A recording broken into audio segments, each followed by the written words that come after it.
Mapagpalang araw po sa ating lahat. Ako po si Yunada Blanca de Aguilar.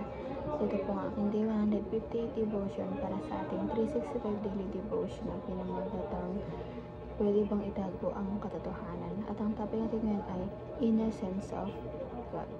Sabi po dito yung concept na inner sense of God as instinctive awareness of God's existence that every human being has. This inner sense is not learned through external teaching, but is embedded in our very nature as image bearers of God. Though people may suppress or deny it, this awareness remains. Scripture affirms that no one is without excuse because God has made Himself known within and around us. At ang Bible verse po natin matagpuan sa Romans chapter 1 verses 18 to 21. Sabi po dito,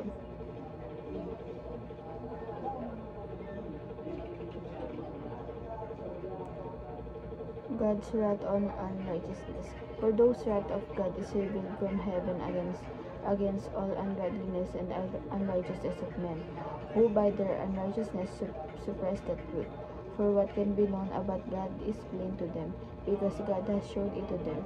For His invisible attributes, namely, His eternal power and divine nature, have been clearly perceived, ever since the creation of the world, in the things that have been made, so they are without excuse. For although they knew God, they did not honor Him as God or give thanks to Him, but they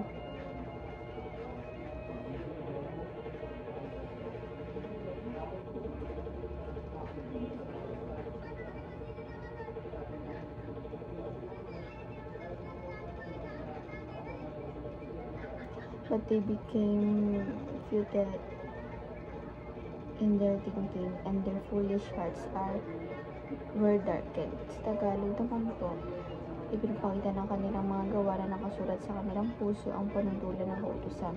Pinapatunayan din ito ng kanilang budhi, sapagkat kung minsan sila sinusumbatan nito, at kung minsan naman, silip nagtatanggol nito sa kanilang isip. Ay sa magandang balita ang aking ipinapangaral, gayon ang mangyayari sa araw ng mga lihim ng mga tao ay hatulan ng Diyos sa pamamagitan ni Kristo Jesus.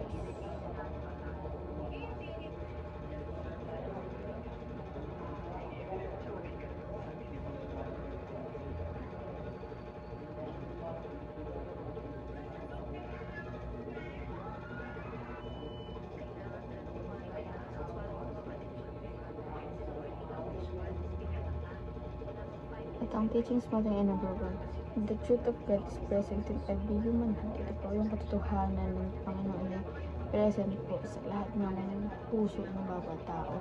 Ibig sabihin talaga naka-indicate na siya sa puso natin yung katotohanan ng ating Panginoon. Na talagang wala siyang tinatago sa atin, talagang pure puro katotohanan lang yung ipinapahayag niya sa atin. Number 2 po, the human heart suppresses this truth. Ito naman po, yung katotohanan kasi sinasuppress siya ng yung ano ng tao, puso ng tao, talaga sinasuppress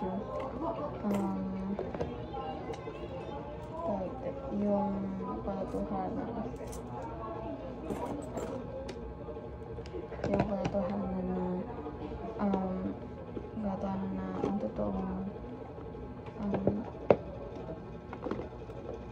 na ang katotohanan ng Diyos ay nasa puso ng bawat tao.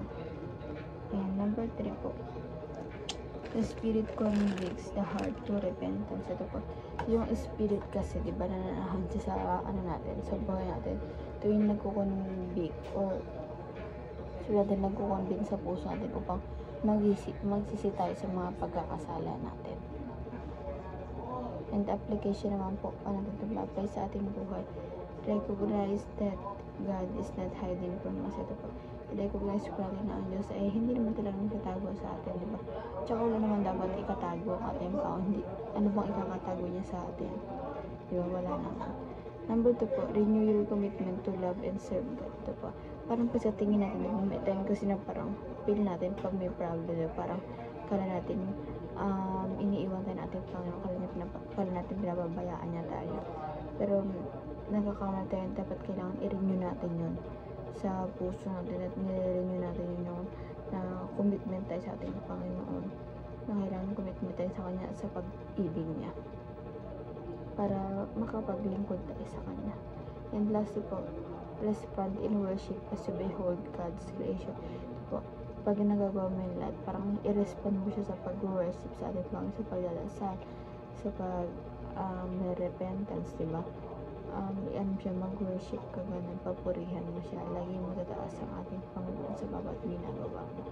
And yun lang po ang aking devotion ngayong araw. Sana po matutunan kayo, at huwag po nitong kalimutan na i-share sa ating mga mahal sa buhay, and God bless po sa ating lahat.